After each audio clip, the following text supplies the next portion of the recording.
이들은 이스라엘의 12지파라.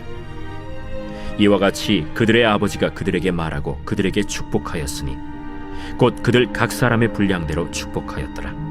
네, 오늘은 12지파 이제 두 번째 이야기 시므온 지파에 대해서 또 시므온에 대해서 함께 살펴보도록 하겠습니다. 여러분 혹시 자녀들에게 화를 내보신 적 있으십니까? 네, 그렇죠. 네. 오늘 그러시진 않으셨죠? 네, 화 낼 수 있습니다. 물론 지혜롭게 표현하면 너무나 좋겠지만 때때로 우리가 감정이 격해져서 자녀들에게 화를 낼 수 있습니다. 혹시 그러면 화를 내시고 그 화해하기까지는 얼마나 걸리십니까? 그날 푸실 수도 있지만 또 어느 순간 좀 여러 가지 문제로 화가 쌓이다 보면 또 굉장히 오래 그 기간이 길어질 수도 있겠죠. 제가 기억나는 한 장면이 있는데 제 동생이 초등학생 때였던 것 같아요. 물론 여러분 저를 보시면 제가 참 부모님 말씀 잘 듣게 생겼잖아요. 아닌가 보네요. 근데 제 동생은 그렇지가 않았습니다. 그래서 이제 부모님 말씀을 잘 안 듣고 좀 속상하게 하는 사건이 하나 있었습니다. 그래서 이제 아버지가 화가 나셨죠. 그래서 동생한테 막 뭐라고 하시는 거예요. 정확히 워딩이 기억나지는 않지만 야, 이 나쁜 자식아 하면서 이제 아무래도 저희 아버지도 직업 의식이 있기 때문에 더 심한 말은 못 하시고 이제 적당히 그런 말씀을 하시는 거죠. 동생이 이제 자기가 잘못했음을 불구하고 마음이 많이 상했어요. 그래가지고 아버지한테 동생도 소리 질렀습니다. 제가 잘못한 건 잘못한 건데 아버지가 돼서 그렇게 말하시면 안 되죠! 라고 소리를 질렀습니다. 아버지도 그 얘기를 듣고 나서 일리가 있었나 봐요. 근데 화가 나잖아요, 여전히. 그러니까 이렇게 소리치셨습니다. 이 잘될 놈아! 라고 소리치셨습니다. 제 동생도 소리쳤습니다. 네! 하고 방문 닫고 들어갔습니다. 여러분 지금은 사이 좋습니다. 어쨌든 부모와 자식은 그런 관계인 것 같아요. 화가 날 수도 있고 또 여러 가지 말들이 오가지만 그것을 풀고 나중에는 더 좋은 것을 서로 주고자 하는 것이 특별히 이제 부모의 마음인 것이죠. 아무리 화가 나 있다 할지라도 마지막 혹여 이제 정말 죽음을 앞둔 그 순간 자녀에게 줄 수 있는 것이 내 말 한마디, 내 축복의 말 한마디라면 가장 좋은 것을 주기 위해 애쓰는 것이 바로 부모라는 것이죠. 그런데 오늘 말씀에서 야곱은 그렇지가 않습니다. 창세기 49장 5절 말씀을 보시면 이제 야곱이 시므온에 대해서 이야기하는 장면을 보게 됩니다. 시므온과 레이는 형제요, 그들의 칼은 폭력의 도구로다. 시므온과 레이를 폭력의 도구다라고 말하고 있습니다. 부모가 자식에게 할 말은 아닌 것처럼 보이는데 우리는 이 창세기 34장을 내용을 살펴보면 야곱이 이렇게 말할 수밖에 없었다라는 것을 알게 되죠. 뭐냐면 이제 이 시므온과 레이 동생인 디나가 세겜 땅에서 이제 강간을 당하는 사건을 겪게 됩니다. 그런데 야곱은 굉장히 소극적으로 이 문제를 해결하고자 하는 것을 이 시므온과 레이가 보게 되었습니다. 굉장히 화가 났죠. 그래서 아시다시피 그 세겜에 이제 관계를 맺는다고 얘기를 하면서 할례를 하게 했고 그들이 가장 약해진 그 시기쯤 해서 성에 몰래 쳐들어가서 모든 남자를 죽이는 장면을 우리가 창세기 34장에서 확인할 수 있습니다. 거기서 끝났으면 이제 피해 복수다라고 마무리할 수 있었을 것 같은데 거기서 끝나지 않고 그 성에 있는 모든 양과 소와 나귀와 그 사람들의 재물 또한 사람들까지도 빼앗아서 노략한 것이 이들 시므온과 레이의 모습이었습니다. 명분은 복수였지만 그리고 어느 정도 인정은 되었지만 그들이 행한 결과는 그 명분으로 해결할 수 있는 수준이 아니었습니다. 너무나 잔혹했고 폭력적이었고 사람을 귀하게 여기지 않는 비인간적인 모습이었던 것이죠. 야곱은 이 일로 인해서 굉장히 걱정하고 근심했습니다. 그 다른 지역 사람들이 자신들을 죽일까 봐 두려워했고 그들의 가족들의 안위가 너무나 걱정되어져서 이 자녀들에게 사랑을 베풀 수 없을 정도의 어떤 그런 고통을 당했던 것 같습니다. 그래서 이 마지막 그 유언과 같은 이 축복의 말에서 그 자녀들의 분량대로 축복을 하는데 시므온과 레이에 대해서는 저주의 말을 했던 것이죠. 야곱이 그들을 보았던 관점이 어떠했냐면 6절 말씀을 보시면 내 호나 그들의 모의에 상관하지 말지어다. 내 영광아 그들의 집회에 참여하지 말지어다. 그들이 그들의 분노대로 사람을 죽이고 그들의 혈기대로 소의 발목 힘줄을 끊었음이로다. 한마디로 시므온과 레이 너희와는 손절하겠다라고 이야기하고 있습니다. 그들이 모의하는 것들이 다 너무나 악하다는 것입니다. 분노가 나면 그 분노대로 사람을 죽이고 혈기, 즉 자신의 마음대로, 자신의 욕구대로 행동하며 다른 이들을 괴롭히는 것이 그들이었다라는 것이죠. 자신들의 분을 주체하지 못해서 다른 사람을 상하게 하고 또한 소의 힘줄을 끊는다. 당시에 이 소라는 것은 굉장히 중요한 노동력이고 재산이었습니다. 그런데 이 소의 힘줄을 끊음으로 그런 가치를 잃게 할 정도로 자신과 또 다른 이들에게 자신의 분노로 인해서 피해를 끼치고 괴롭게 하는 이가 바로 시므온과 레위였다라는 것이죠. 다시 말씀드리지만 이 본문은 야곱의 마지막 말입니다. 그리고 이 34장의 사건과는 굉장한 시간적 거리가 있습니다. 그럼에도 불구하고 야곱이 이렇게 말할 수밖에 없었던 것은 시몬과 레위의 삶이 그 사건 이후에도 계속해서 이와 같이 굉장히 잔혹하고 마치 칼과 같이 다른 이들에게 상해를 입혔던 것을 우리가 추측해 볼 수 있었던 것이죠. 그래서 저주를 합니다. 7절 말씀을 보시면 그 노여움이 혹독하니 저주를 받을 것이요 분기가 맹렬하니 저주를 받을 것이라. 내가 그들을 야곱 중에서 나누며 이스라엘 중에서 흩으리로다. 결과적으로 보면 이 저주는 이루어집니다. 시몬 지파는 후에 유다 지파에 속해서 땅을 분배받았지만 어느 순간 역사에서 자치를 감추는 그 유다 지파에 속해져 버리는 그런 모습을 보여줍니다. 단순히 시므온의 죄 때문에 이렇게 됐을까요? 시므온의 후손들 역시 그 시므온의 죄와 비슷한 죄를 범하는 것을 우리가 확인할 수 있습니다. 특별히 이제 신명기 33장 말씀을 보게 되면 이제 모세가 다른 지파들을 막 축복하는 장면이 기록되어져 있습니다. 하나님께서 그들의 백성을 얼마나 사랑하시는지를 이야기하면서 각 지파별로 축복을 해주는데 이곳에 시므온 지파에 대한 축복은 빠져 있습니다. 모세가 이 야곱의 저주를 기억해서일진 모르겠지만 그들의 모습이 여전히 악하고 선하지 못했다라는 것이죠. 그런 가운데 이들의 죄를 보여주는 장면이 민수기에 기록되어져 있는데요. 민수기는 2번의 인구조사를 합니다. 우리가 출애굽한 이후에 그 다음에 인구조사를 하고 이제 가나안 땅 들어가기 전에 인구조사를 하는 것을 우리가 볼 수 있는데요. 그 차이가 한 1820명 정도 됩니다. 그러니까 큰 차이가 없죠. 그 첫 번째 인구조사에서 시므온 지파의 인구수가 어떻게 되냐면 59,300명입니다. 그 12지파 중에서 세 번째로 많은 인구수를 가지고 있는 지파였습니다. 그런데 두 번째 인구조사에서 그들의 숫자가 급감합니다. 22,200명이 됩니다.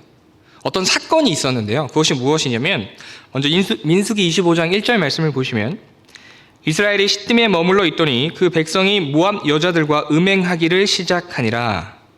광야 생활 중 이스라엘 백성들이 시딤에 도착했습니다. 근데 그곳에서 모압 여인들과 함께 우상 숭배를 하며 매우 음란한 행위를 했던 것이죠. 하나님께서 하지 말라고 했던 범죄를 이들이 저질렀던 것입니다. 바알부올 사건이라고도 하는데 이스라엘 백성들이 여호와 앞에서 범죄했습니다. 여호와께서는 모세에게 강력하게 명령하십니다. 민수기 25장 4절 말씀을 보시면 여호와께서 모세에게 이르시되 백성의 수령들을 잡아 태양을 향하여 여호와 앞에 목매어 달라. 그리하면 여호와의 진노가 이스라엘에게서 떠나니라. 이에 모세는 재판관들과 사람들을 모집해서 이제 이런 범죄한 이들을 수색합니다. 그때 한 사람이 모세와 온 회중이 보는 앞에서 미디안 여인을 데려다가 자신의 장막으로 들어가는 것을 이제 확인할 수 있습니다. 그래서 이제 아론의 손자인 비느하스가 쫓아가서 단창으로 그 남자와 여자를 죽이죠. 그때 이스라엘에 임했던 연병이 그쳤습니다. 즉 이스라엘의 범죄로 인해서 연병이 찾아왔고 그 연병으로 인해서 죽은 사람만 24,000명입니다. 많은 이들이 고통 가운데 있었죠. 이 비느하스로 인해서 그 연병이 그치게 됩니다. 그런데 이 모두의 눈앞에서 이렇게 범죄를 한 이가 누구냐면 바로 시므온 지파의 지도자 중 한 명이었습니다. 아마도 시므온 지파가 이 사건의 주동자이자 많은 지파 내 많은 사람들이 이 사건에 가담한 것 같습니다. 그래서 이들의 수가 굉장히 줄어들 수밖에 없었던 것이죠. 이처럼 시므온과 그의 후손들은 자신들의 정욕대로 그 혈기대로 자신들의 마음대로 사는 모습을 보여줍니다. 하나님께서는 이들을 향한 특단의 조치를 계획하십니다. 여호수아 19장에 보시면 이제 시므온 지파의 땅 분배에 대해서 이야기를 하고 있습니다. 바알부울 사건으로 인해서 인구수가 많이 줄어든 시므온 지파는 결국 유다 지파에 속해서 그들의 지파 중에 그들이 받은 기업 중에 남은 것을 받게 됩니다. 그리고 그들이 받은 땅은 네게브 지역 가까운 곳에 있는 브엘세바와 그 지역 성읍들이었습니다. 그런데 아시다시피 이스라엘은 이렇게 길게 지도가 돼 있죠. 그리고 이 밑에가 네게브라고 하는 사막 지역입니다. 광야 지역이기도 하고 이스라엘 백성들이 출애굽해서 40년 동안 헤맸던 곳이 바로 이 네게브 광야 지역입니다. 그리고 이 시므온 지파가 받은 이 기업이 이 네게브 지역과 매우 가까이 있는 브엘세바 혹 그 주변 성읍들이었던 거죠.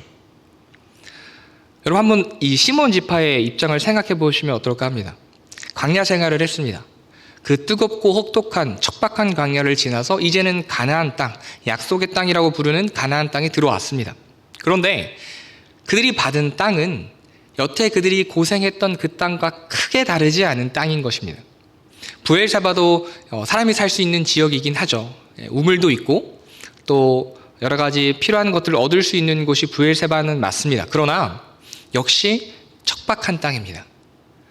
그 광야와 매우 가까운 곳에 있었고 그곳에 있으면 브엘세바에 있으면 위쪽으로는 이제 푸른 풀밭, 들판들이 보이는데 또 이제 아래쪽을 보면 사막 지역을 보게 됩니다. 그곳에 서서 이 시므온 사람들은 굉장히 고통 가운데 하나님께 호소하면서 괴로워했을 것 같습니다. 왜 우리에게 이런 땅을 주십니까? 그런 고통 가운데 하나님을 원망하며 또 하나님 앞에 자신들의 그런 혈기들을 쏟아냈던 것이 시므온 지파의 사람들이었던 것이죠. 왜 하나님께서는 그 좋은 땅들을 많이 준비해 두시고 이 시므온 지파에게는 이런 땅을 허락하시는 것일까요? 그들에게 벌을 내리기 위해서 이렇게 하셨을까요? 그것이 아닙니다. 하나님께서는 그들에게 이 광야와 같은 지역을 허락하신 이유가 바로 그 광야에서 하나님과 더욱 깊어질 수 있기 때문에 그들 스스로가 조절하지 못하고 그들의 인생을 망쳤던 그 혈기와 그 잔혹함과 그 악한 심성을 변화시키기 위해서 이 광야가 필요했기에 하나님께서는 그들을 이 브엘세바, 그 이 광야와 가까운 땅으로 보내셨던 것이죠. 하나님을 바라보고 하나님만을 의지할 수밖에 없는 그 땅에서 하나님을 바라보며 하나님께서 주시는 그 생명의 비와 그 땅의 농작물을 수확함으로써 하나님께서 그들을 살리신다라는 것을, 하나님만이 그들의 도움 되신다라는 것을 하나님께서 그들에게 알려주고자 하셨던 것입니다. 사실 이들이 간 이 브엘세바란 지역은 그들의 역사 가운데서도 굉장히 중요한 지역이었습니다. 이스라엘의 조상 아브라함도 이곳 브엘세바에서 한동안 살았죠. 하나님께 예배하며 제사하며 하나님께 영광 돌렸던 곳이 이 브엘세바입니다. 아비멜렉과 이제 언약을 맺은 곳이 이 브엘세바이기도 하고요. 또한 이삭을 하나님께 바치기 위해 갔다가 다시 돌아와서 그 하나님께서 다시 생명을 주신 이삭과 함께 머물렀던 곳이 이 브엘세바입니다. 이삭도 이곳에 있었고 야곱도 이곳에 있었습니다. 이곳에서 하나님을 예배했고 하나님을 찬양했습니다. 하나님의 살아계심과 하나님의 도움과 하나님의 역사하심을 간직하고 있는 땅이 바로 이 브엘세바였던 것이죠. 그런데 이 시므온 지파 사람들에게는 여전히 이곳이 척박하고 괴롭고 고통스러운 곳이었던 것입니다. 땅도 환경도 상황도 마음에 드는 것이 하나도 없습니다. 이 근처에는 아모리 족속이 있어서 언제 그들을 쳐들어올지 모릅니다. 그런 상황 가운데 그들은 그곳에 숨겨져 있는 보물도 발견하지 못했던 것 같습니다. 이 지역에는 청동이 굉장히 많다라고 합니다. 그래서 구리가 굉장히 많아서 당시 이제 청동 사업을 일으킬 수 있는 질 좋은 구리들이 많았음에도 불구하고 이들이 이것을 잘 활용하거나 써먹지 못했던 것 같습니다. 여러분, 하나님께서는 아버지이십니다. 광야에서 그들이 고생하고 아파했던 것 하나님께서 잘 알고 계십니다. 그럼에도 그 길이 필요했기에 그 길을 예비하셨습니다. 그 고통을 지나서 또다시 이 광야와 비슷한 상황을 그들에게 허락하실 때 이 하나님 아버지의 마음은 어떠했을까요? 아버지의 마음은 괴로웠을 것입니다. 그럼에도 불구하고 그들에게 필요한 것이 이 광야 길이었기 때문에 하나님께서는 어쩔 수 없이 그러나 가장 좋은 그 광야 길을 그들에게 주셨던 것이죠. 때때로 하나님께서는 우리들에게도 이와 같은 브엘세바와 같은 척박하고 고통스러워 보이는 땅을 허락하실 때가 있습니다. 하지만 실상 그곳은 아브라함이 하나님을 만나 예배했던 곳이고 야곱과 이삭이 하나님을 고백할 수밖에 없었던 곳입니다.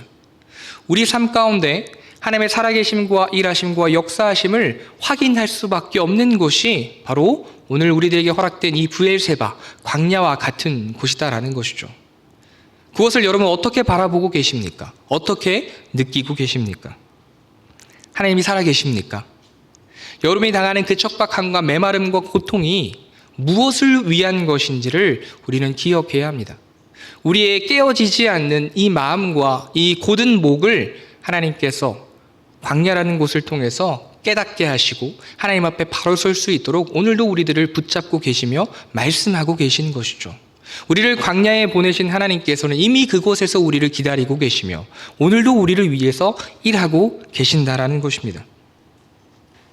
얼마 전 척박함 가운데 생명이 있음을 발견한 사건이 있었습니다. 하나님께서 저희 가정에 선물을 주셔서 귀한 아이들이 태어났습니다. 그런데 조금 이렇게 세상에 빨리 나오고 싶었는지 미숙아로 태어났습니다. 그래서 어쩔 수 없이 이제 신생아 중환자실이라고 하는 이제 니큐에 들어갔습니다. 한 일주일 있다가 이제 처음 면회를 갔죠. 이제 아내가 태어나기 바로 전에 이제 수술 후에 이제 힘들어하는 아내와 함께 절뚝거리면서 그 신생아 중환자실에 들어갔습니다. 처음 들어갔을 때는 좀 춥다고 느껴졌습니다. 그리고 여러 가지 기계음들이 저희를 반겨주었습니다. 어떤 데선 좀 위급한 듯한 소리가 들리기도 했고요. 뭔가 이제 여러 가지 기계음들이 돌아가는 소리들이 들어났습니다. 그런 가운데 저희 아이들을 만났습니다. 너무나 작았고 너무나 소중했습니다. 아이들에게 꽂혀있는 여러 가지 호수들을 보면서 또 기계들을 보면서 참 마음이 어려웠습니다. 저희 아내가 참 많이 울었는데 아이들을 더 품어주지 못해서 더 잘해주지 못한 것 같아서 괴로워하면서 그 첫 면회를 마쳤습니다. 좋은 것들 주고 싶고 따뜻하게 만들어주고 싶고 당장 거기서 이제 빼내서 저희 품에 안고 싶었는데 그러지 못하니까 너무 괴로웠습니다. 자, 어쨌든 그렇게 무사히 인큐베이터 생활을 마치고 집에 돌아왔는데 얼마 전 첫째가 또 이제 몸이 좀 좋지 않아서 다시 이제 병원에 갔어요. 그래서 인큐베이터 다시 들어가서 있는 모습을 이제 어제 면회를 또 갔다 오게 됐는데 그 생각이 바뀌게 되었습니다. 그 온도가 그 아이들에게 가장 적절한 필요한 온도라고 얘기를 하더라고요. 저희는 약간 춥다고 느껴지는 그 온도가.